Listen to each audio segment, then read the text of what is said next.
Hare Krishna, and welcome to the Bhagavad-gita lecture. This is Bhagavad-gita chapter 6 called Dhyana Yoga, and we will continue on shloka number 24. Om Namo Bhagavate Vasudevaya. Om Namo Bhagavate Vasudevaya. Om Namo Bhagavate Vasudevaya. Om Namo Bhagavate Vasudevaya.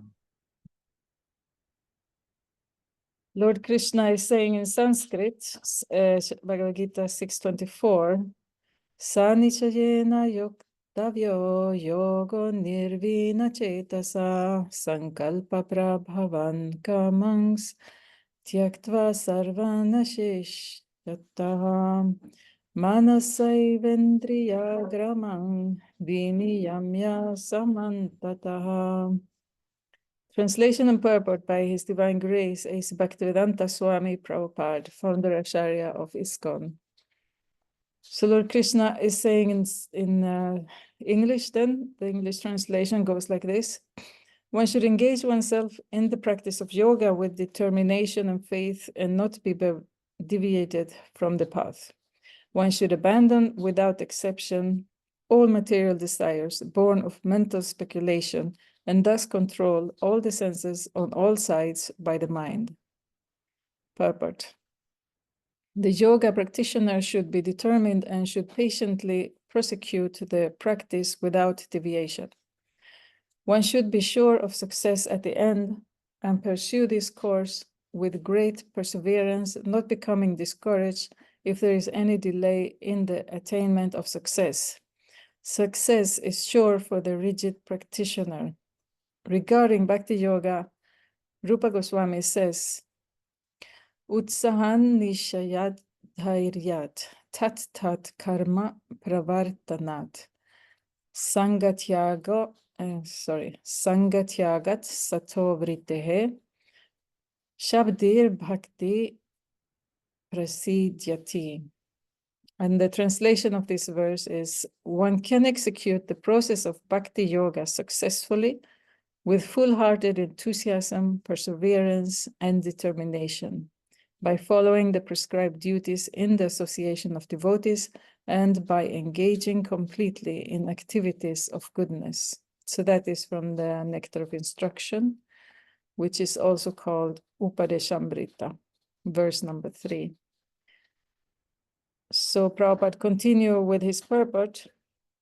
As for determination, one should follow the example of the sparrow who lost her eggs in the waves of the ocean. A sparrow laid her eggs on the shore of the ocean, but the big ocean carried away the eggs on its waves. The sparrow became very upset and asked the ocean to return her eggs. The ocean did not even consider her appeal. So the sparrow decided to try to dry up the ocean. She began to pick out the water in her small beak, and everyone laughed at her for her impossible determination. The news of her activity spread, and at last Garuda, the gigantic bird carrier of Lord Vishnu, heard it. He became compassionate toward his small sister bird, and so he came to see the sparrow. Garuda was very pleased by the determination of the small sparrow, and he promised to help. Thus Garuda at once asked the ocean to return her eggs, lest he himself take up the work of the sparrow. The ocean was frightened at this and returned the eggs. Thus the sparrow became happy by the grace of Garuda. Similarly, the practice of yoga, especially Bhakti Yoga in Krishna consciousness, may appear to be a very difficult job. But if anyone follows the principles with great determination, the Lord will surely help, for God helps those who help themselves. So that was the end of the purport. Om Jnana Timirandasya Gyananjana Salakaya Shakshuran Militan Yena Tasmai Shri Gurave Namaha. Jaya Shri Krishna Chaitanya Prabhu Nityananda Shri Advaita Gadadhara Shrivasadi Gaura Bhaktavrinda, Hare Krishna, Krishna Krishna, Hare Hare, Hare Rama, Rama Rama, Hare Hare. So I read again the translation to the verse 24, where Krishna says one should engage oneself in the practice of yoga with determination and faith, and not be deviated from the path. One should abandon, without exception, all material desires born of mental speculation, and thus control all the senses on all sides by the mind. So what I was thinking about here is actually where Krishna is saying, of course, there's a lot which we have to go through, but there was one Sanskrit Sanskrit word, which is sankalpa. And Prabhupada has translated it to mental speculation. So when we talk within ISKCON amongst ourselves, those who know a little bit about the Vedas and the different rituals, so then one can speak about Sankalpa. But Sankalpa, Prabhupada has translated to mental speculations because it's like, how can I say, it's like when you engrave, let's say, in the stone something. So it becomes like, yeah. So it becomes like an imprint in the mind, one could say. And the desires, material desires, they are born from sankalpa. They are born from the mental speculation or the impressions of the material world. So this whole chapter is very much focused on the mind, and the mind is like the center of all the senses. Prabhupada explained the mind is also one of the senses, but it's the main sense because it's like the storage of all the impressions which comes through what we have seen, smelled, tasted, touched, and heard.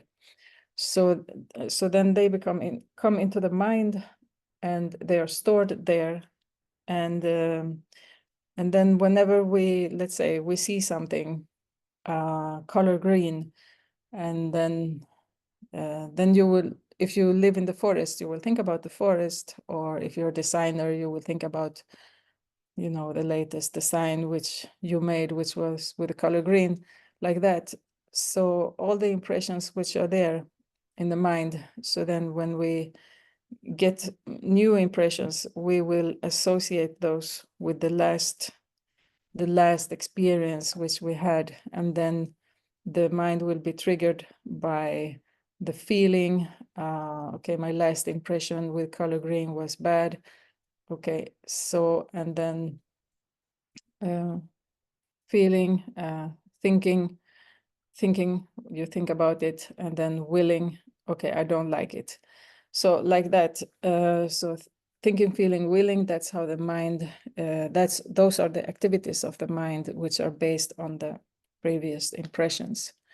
So devotee has to understand how the mind is actually functioning, because if we don't understand how the mind is working, then we will fall into the traps. And we have to be on the level of intelligence, which means that we have to filter what is good for my spiritual life, what is bad for my spiritual life, and then try to do that which is good. So we have to all the time be filtering. So that filtering function is actually on the level of the intelligence, the spiritual intelligence, because the material intelligence will just tell you this is good for sense gratification, this is bad for sense gratification. So we have to be a little careful with the material intelligence. And how do we know what is good or bad for spiritual life? Yeah, that's why we study the scriptures on hopefully on a daily basis, but you know, at least a few times per week. So like that, then we will know then we will keep it fresh. And the closest to the intelligence is actually the super soul. So that's why in the beginning of this chapter, Krishna is saying that when the mind is completely calm, when you have, we were speaking about samadhi, and so that when the mind is calm, the super soul is reached. So samadhi is very, very elevated perfection in yoga. It's actually the goal for the Ashtanga yogi. When your mind is totally transcended from the material senses and the material mind, and you have reached the super soul, and then you can see the super soul. So then the next step for the yogi, Ashtanga yogi, is actually to surrender to the super soul. And when he surrendered to the super soul, then, you know, now he's actually realizing another feature of the Supreme God, which is actually Bhagavan feature. So from the super soul, he understands, starts to understand Bhagavan, the Supreme Personality of Godhead. So those are the steps which one has to take in spiritual self-realization and God realization. So what Krishna is speaking here is actually the basics to control the mind, to use the intelligence, and to abandon the material desires, because they are born from mental speculation. We think, I will be happy if I enjoy my senses in this way. But as much as we enjoy, that much we have to suffer. So what gives us the biggest pleasure in our life is that which will give us the biggest misery. So that's why when we are in the mode of goodness, from that platform, we perform our duties, but without attachment.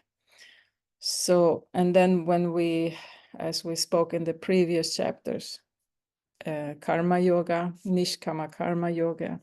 So we just do our duties, connect the result with Krishna, then it turns into bhakti. We are connected with Krishna. But for the conditioned soul, it's very difficult because to practice this, because one is going back to the previous samskaras, the previous impression from millions of lifetimes, that I'm going to be happy only if I enjoy through my senses or through my mind. So, but for the real self, the soul, it means I can only be happy when I serve and when I'm satisfied with that service. So we don't care about the result because we are not the master. Krishna is the master. We only care about doing our service properly. And that's the service itself is what is going to give us that happiness, which we are trying to find when we try to be the master. But we will never find the happiness because it is not our nature. It does not belong to our nature to be the master. So I don't know if I can give some example on that, but it's if someone is trying to play someone else's role, everybody will be upset with that person.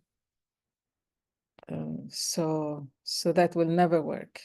But when we accept, okay, this is my role in this constellation, social constellation, so then everyone will be happy when we try to do our duties. So this is very important, that sense gratification is born from material desires are born from mental speculation. Do you have any questions or comments on this? Well, Mataji, yes, actually, one comment will be coming up. Yeah. Sorry, I missed a few minutes because there was an important phone call I had to pick up. But the sankalpa it seems that I have here in front of me this 1972 edition, and there are some slight differences, as you probably are aware of. And here, sankalpa is translated directly as material desires. But well, then there is one rather shameless juvenile question I have in mind. I have been ashamed to ask this, but here goes. So as with regard to foodstuffs, we might have some certain desires to have this kind of foodstuff, or well, plainly because the body needs some particular type of nutrient, and then we have a craving or a liking to or a preference to take this kind of foodstuff. So I wouldn't imagine that is mental speculation, or what is your view on this? This is just preliminary to the shameless question coming up. Can you repeat the question, because I was just reading now in this material desires and mental speculation, as this word sankalpa has been translated as material desires or mental speculation. So if one wants to have certain type of food stuff, one could say that is a material desire, but it wouldn't sound very just to say that is mental speculation. It can be, because let's say that foodstuff is just based on lust and not the science of Ayurveda when it comes to what is good for your dosha. So that's on the material platform, but then on the spiritual platform, it's like, what does Krishna want to have? You know? Oh, yes. Yeah. So then we can speculate, oh, I like this and I like that. Okay, it's like the second best, you could say. But the worst would be that I want to eat this and that, but it's actually not even good for me. Or even worse, can be forbidden food, like, fish, meat, and eggs, and that's even worse, because then it's sinful, and you can't even offer it, and then it becomes even more sinful. My husband has a comment. I mean, this is a good question.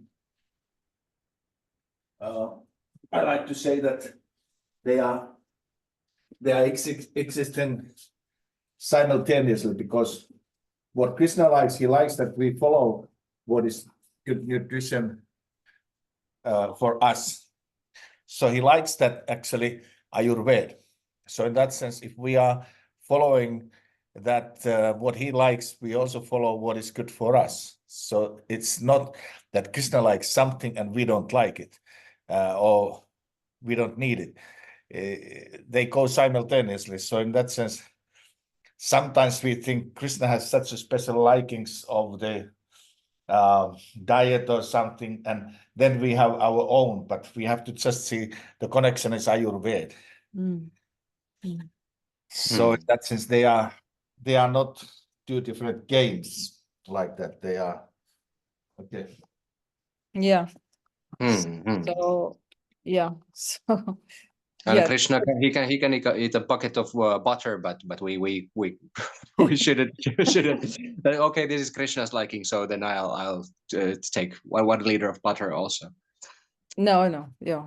Not that way. But so coming to the now, as I dare to utter this has been in my mind for quite some time, but I have that just couldn't just express it. But please excuse me. So how come is it that Srila Prabhupada, there are some instances when he asks to have some, cashew or peanut or something like that? How should we understand? Is it simply that he's giving the opportunity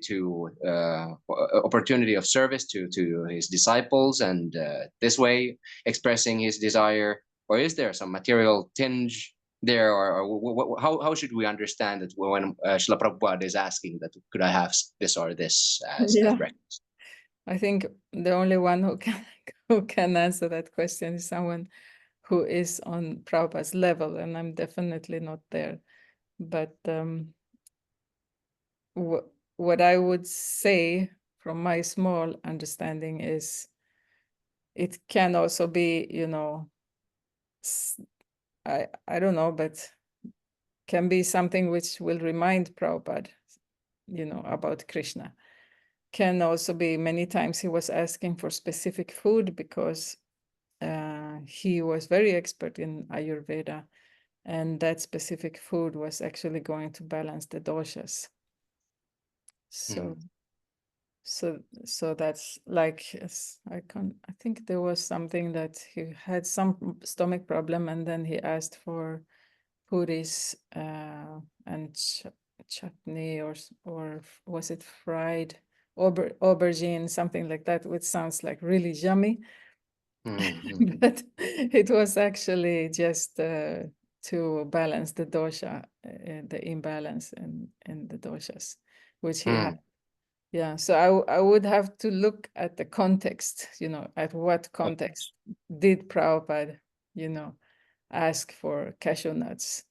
Yes, So, yes. yeah. Well, still one part of a question remains, that is there anything, could we say that, well, if one wants to balance the doshas, is that a material desire? Well, for some people it can be just the material desires to, this well-being person in the mode of goodness. It can be, but for the devotee, he is very careful to have a good health, so that he can, be able to do all the services which he's doing. So it depends who it is who is actually trying to balance the doshas. Yeah. Yes, very good. Hare Krishna. Yeah. Thank you very much for your questions. Was there anything else which you had? No, not as of now. We will see it later. I was also looking here in the Vanipedia, where Prabhupada is giving another explanation to what Sankalpa means, and that's the one which I was referring to before. Sankalpa means decide to do something, and Vikalpa means, again, to reject it. So he's saying, so this mind is material because it is the product of transformation of the mode of goodness. Then gradually being contaminated by different kinds of material desires, it becomes degraded. Kama esha krodha esha rajoguna samudbhava. When it is deteriorated, then from the standard of goodness, it comes to Rajagun, and from Rajaguna means lusty desires, unending desires. And if desires are not fulfilled, then there is Krodha, anger. In this way, Kama, Krodha, Lobha, Moha, Matsarya. Everything becomes very prominent. And we become servant of these propensities. Kama, Krodha, Moha, Matsarya, Mada, Lobha. This is called illusion, gradually degraded mind. And the business of the mind is Sankalpa and Vikalpa. Sankalpa means decide to do something, and Vikalpa means again to reject it. That is the business of the mind. Everyone desires the peacefulness of the mind, but the material mind, the nature is Sankalpa and Vikalpa, restlessness. You cannot fix it. So that is one of the other explanation of Sankalpa. And also when I was living in Mayapur, before, let's say, Gorpunim or Janmastami, or before some big festival, the evening before, then one was doing some Sankalpa that, we are going to fast on this day, or we take a vow that we will do such and such service, So that can also be the meaning of Sankalpa. And But like can you hear when my husband's talking? yeah, like Skariji, you mentioned, is it directly balancing the dosas? Is it material? I mean, it's always, like she said, question of the aim, the pleasing to the Lord. So if we, as Sankirtan devotees, we balance our dosas, there is no question of, sense gratification or mundane in that sense, because it's connected. So if we take a good rest, we are also just, You can take a share. It's okay. Mm. If we take a rest, we just take the rest for the sake of balancing what we are doing. So in that sense, it's the question of the aim, what counts. And if we are just all the time, what we said, just a very basic thing of the mood of pleasing the Lord, there are maybe some few so-called mundane things we have to do, but we do those for the higher aim.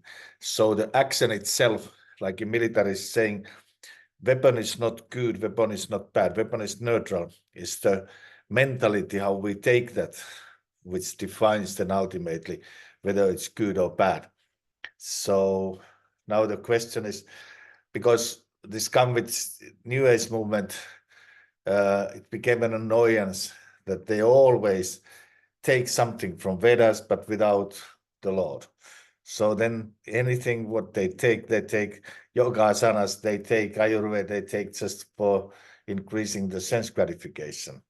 So then it's bad. It's self-centered.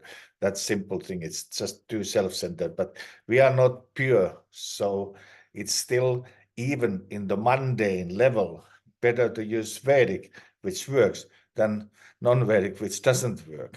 So in that sense, it's always better to use Vedic, but better to use the Vedic in the guidance with the spiritual master, then it gives a spiritual benefit. Yeah. Okay.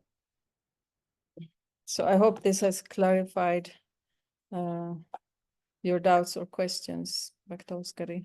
Yes, certainly it has. Or do you still There's have some questions? Well, just a point. It goes in the same direction as there is some scope of misunderstanding the very last sentence, that God helps those who help themselves. So one could take that as something self-centered also, isn't it? That okay, I'll help myself to go on with my life, and then God will assist me. But that is probably not the idea. So if you could please elaborate on this very point, that Yeah, I think what is exactly Prabhu has some idea of this. It's Can you hear him from there? Your good question. It means that one is doing one's duty. So one's not making Krishna as the nurse or the medical doctor or something. One is just doing what one can do. And then one is calling the help at the same time. So it's simultaneous thing. We are doing our duty. That's what means God helps themselves, who helps them. Those who don't do their duty, it's a little difficult to help them as well. Yeah. Yeah. That settles it. Nice Yeah. and compact. It's a very good question, which you had, and very good answer, I would say. Yeah. Anything else, Bhakta-Oskari? No, not as of now. Thank you very much. Yeah, thank you too. Well, let's see here. For spiritual life, what Krishna is saying in this verse, which is very important, is that when we do anything, it can be something that we have a material goal, or we have a spiritual goal, but that doesn't matter actually, because what we need is determination and faith. And when we perform spiritual life, and on a daily basis, like, chanting, meditating for 2 hours a day in Hare Krishna mantra, and we do so many other activities.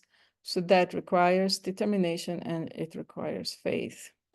And faith is very important for many different reasons, but one of the reasons is, if we don't have faith in this process, or we don't have faith in the goal, or that we will ever come there to that goal. So if we don't have that faith, then there will be no determination, because then we will quit.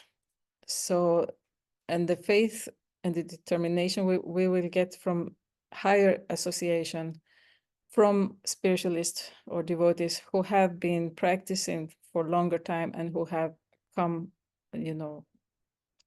either they have reached the goal or they have come on a further than us, so that we can get that inspiration and faith, and also asking questions how they overcame different obstacles on the spiritual path. But this verse is very important because God's self is saying what we need in order to make spiritual advancement. So that is determination and faith. And also he's saying you have to practice, because if we don't practice, then how will we ever get the result? It's like, someone is dreaming, I would like to have money, but if you don't do anything to get that money, if you don't work, so then it will not come. Well, sometimes it comes, but then it's because you have been working in a previous life, and then it comes to you. But there has been work either in this life or in the previous life. But often, even if, let's say, you don't work, you will just receive from what you got from your previous life. Then there's always needed to do something, some little work, in order to trigger that karma to come to you. So, practice, determination, and faith. These are very important, so that one will not deviate from the path. And then, so these are the do's, and then Krishna is saying, what is the don't in this verse? What you should not do is this to cultivate, you could say, cultivate material desires, or act upon the material desires. Or let's say if one is too weak, one is like, a beginner in spiritual life, then okay, one may have still material desires, but then one should fulfill them within the frames of Dharma. Let's say there is sex desire, so then, okay, fulfill it within the marriage, but not outside of marriage. So like that. And then there is regulation also within marriage. The highest is to only have sex when one wants to have kids. And then there are lesser and lesser degrees, like Ayurveda recommends once a month. Prabhupada also recommends once a month, like that. So, and then there are days which are forbidden, days which are, when the wife is in her menstrual period, there should not be any sex. And like that. When it's Ekadasi, when it's some...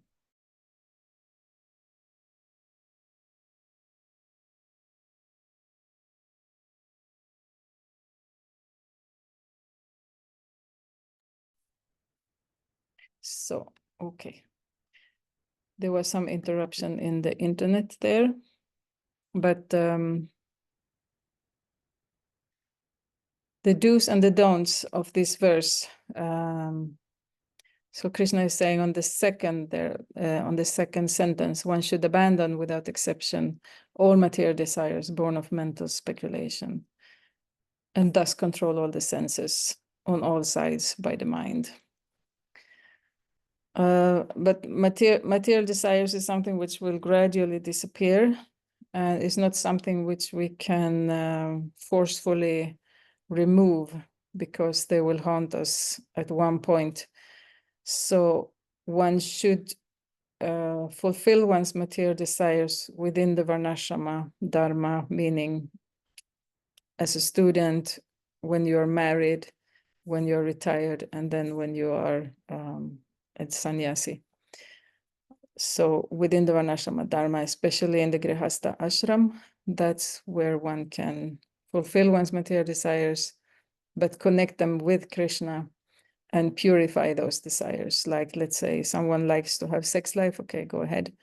But don't use them, preserve it, how do you call it? Methods to stop the pregnancy. Receive all the children, which will come. And take that responsibility and raise the children.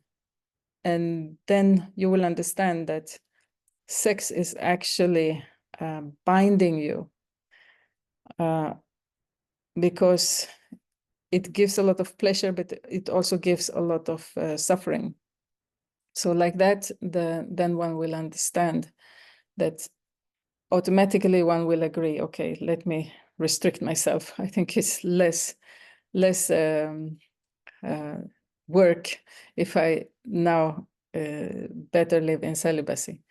So like that, with all the material desires, if one regulates them, then one has them under control. Otherwise, one will be controlled by them. And it's a hell. It's a big hell to be controlled by material desires. The mind will be harassing all the time. I want, like a small child, who is crying for candy. So how can one have any peace of mind? And how can one meditate in such a condition? So that's why it's very important, if one is practicing yoga, that one also have a very regulated life. And that regulated life is actually, that's when one can achieve peace. And Krishna is saying in Bhagavad-gita, I think it was chapter 2, without peace, there is no happiness. So, but in the perverted, with the perverted intelligence in the material world, one would think, if I can just, give free reins to all my material desires and just try to fulfill all of them, I will be so happy. But on the contrary, the result will be totally contrary, because one will become extremely frustrated. So that's why it's important to regulate.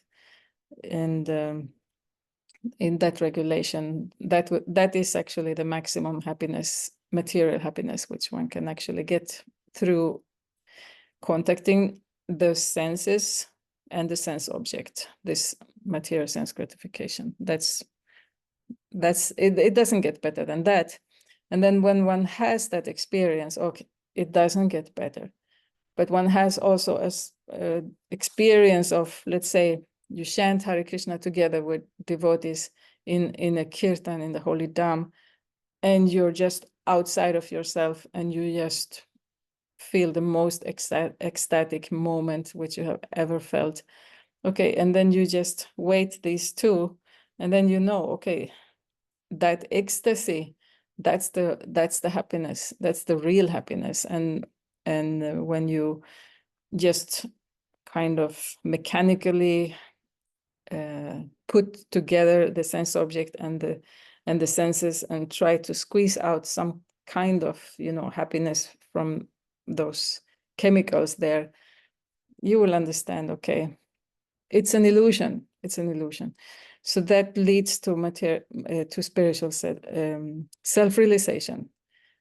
And that realization is very important, because what Krishna is saying, determination and faith, it will increase when the more you have this spiritual experience and spiritual ecstasy, then the more determination and faith will be there. So we should try to cultivate more of those experiences, so that determination and faith will become even bigger. And then material desire will be, what it is, just an illusion, just a mental speculation. There's a mental speculation. We have heard of happiness. Everyone has heard of happiness, but has anyone ever seen it? So it just remains a mental speculation. So it's very important to have this, to get these experiences in order to be determined day after day. Would you like to say something on this subject matter? No. Yeah. Bhakta Oskari, some thoughts? Well, yes, Mataji. One thought was there, or a question, that as you were mentioning about material desires, or old material desires coming to haunt practicing devotee, Yes. So, so I would just like to hear a bit more on this. Isn't there any prospect that the material desires would just dry out or wither away as one experiences a higher taste, or is it so that when a material desire has one way or another, it has sprouted, it has to be fulfilled sooner or later? Which way is it? No, it's depends, because in material world we have been here for millions of lifetimes according to the Vedas, and there are certain material desires which are very deeply rooted in our heart, and then there are other material desires which are not so strong. So those ones will be removed. We can get rid of very easily, but then there are certain material desires which are not so easy. So those are the ones which will come and haunt us if we don't deal with them properly. Like, sex life is one. Sex desire is, I would say, the main one. And then there are different, how can I say, branches, or I don't know, how do you say, when they take another shape, but it is the same thing. So that's why I was giving. It's called anarthas.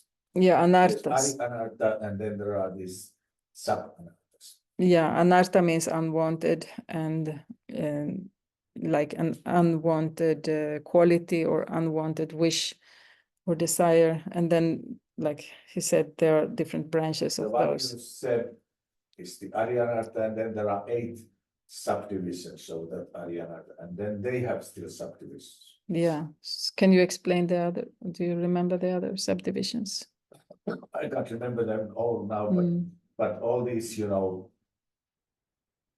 anarthas are related to the desire. I mean, I could, but it's another topic. Yeah, it yeah. should be. Yeah.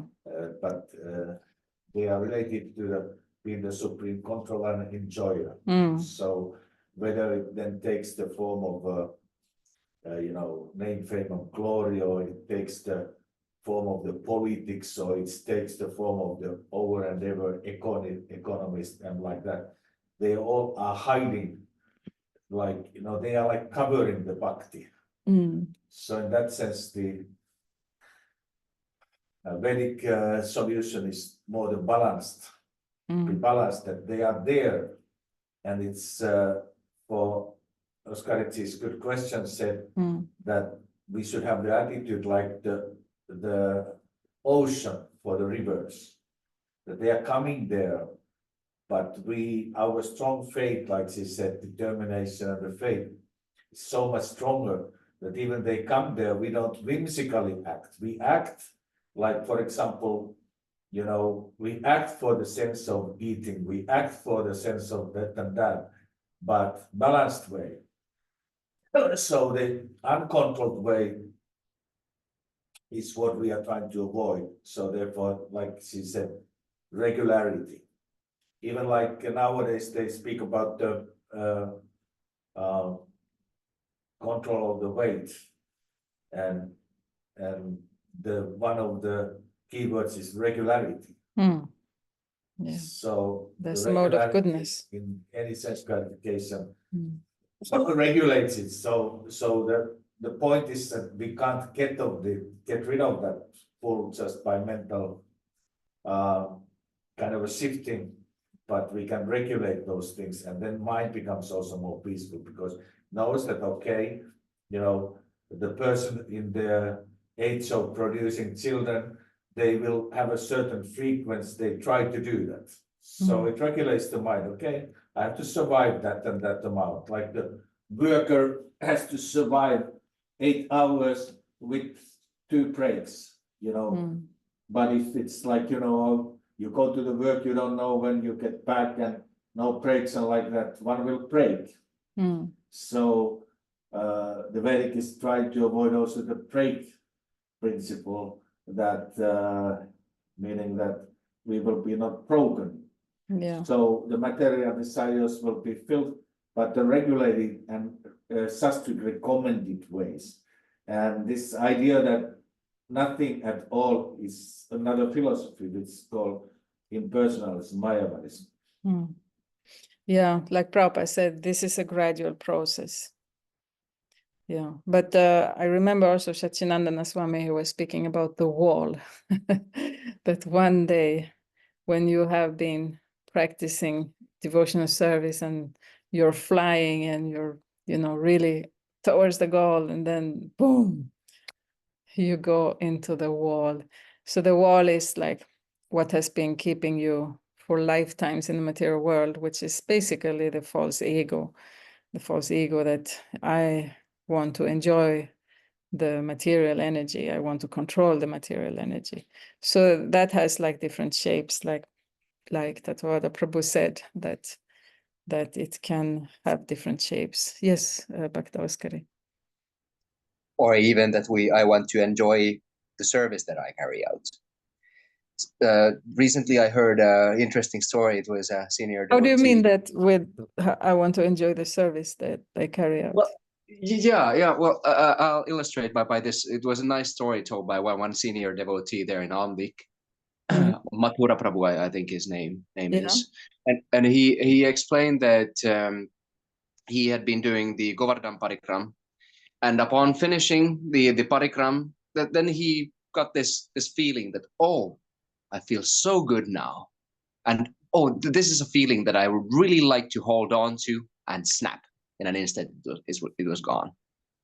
So when we think that, oh yeah, this is nice and this I want to do, and another example from Ambik only, there was one who later became a brahmachari, but he was a complete newcomer, and then he was asked that if he could do some little service after a Sunday feast, and then he agreed, and he was given a task to clean the entrance hall, and then upon doing it, he felt that it was the best thing he had ever been doing. It was such a simple assignment, but he was experiencing ecstasy there, and he was wondering, what is this that I'm mopping the floors here in some entrance, and why does this feel so nice?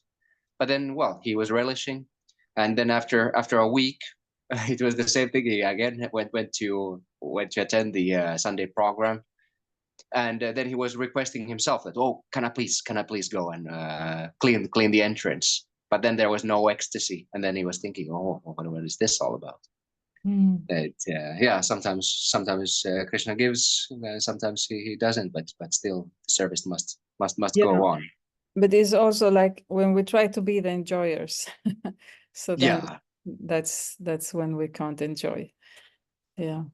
Still, I like to say when we like to be the supreme enjoyers, because spiritual life is the most enjoyable life. Yeah, that's what I mean. Yeah, the supreme enjoyer. Yeah, because the impersonal branch of ISKCON is emphasizing that we should not even enjoy. Well, the life is meant for enjoyment, but the Sastric example for this good point is that if there was also a devotee who was making puja, but then he or she was like, saying that now the ecstasy start to take over and service will be interrupted. So we can be the most happy Prabhupada like that we are recognized to be happy and satisfied. And that's even our trademark, but it should not interrupt the service. So if we start to make proudness, like Donald Duck, he filled now 90 years, but when he was 50, he took sannyas, and he was so proud of that knowledge that he fell again to the material consciousness. So that was the interesting number of American preaching that ultimately Donald, even in the age of 50, but the thing was that he again became proud. So if we became proud of the ecstasy we have, and we become proud of the knowledge we have, we don't anymore use that for Krishna service for our own enjoyment, then it was going.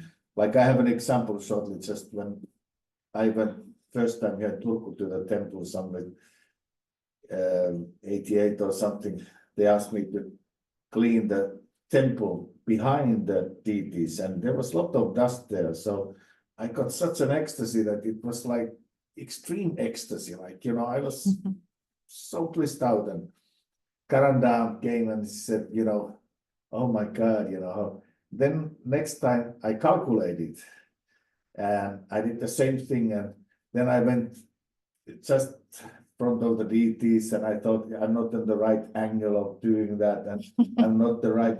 But no, they said that, well, your attitude is wrong. You like to be now the supreme enjoyer. Last time you were just enjoying what you did. So, Yeah. so it's just this question. We're supposed to enjoy what we do, but we should not think that our enjoyment is superior to the Lord, and we are the center of the whole thing. The services can go without us. The whole temple can go without us. The whole world can go without us.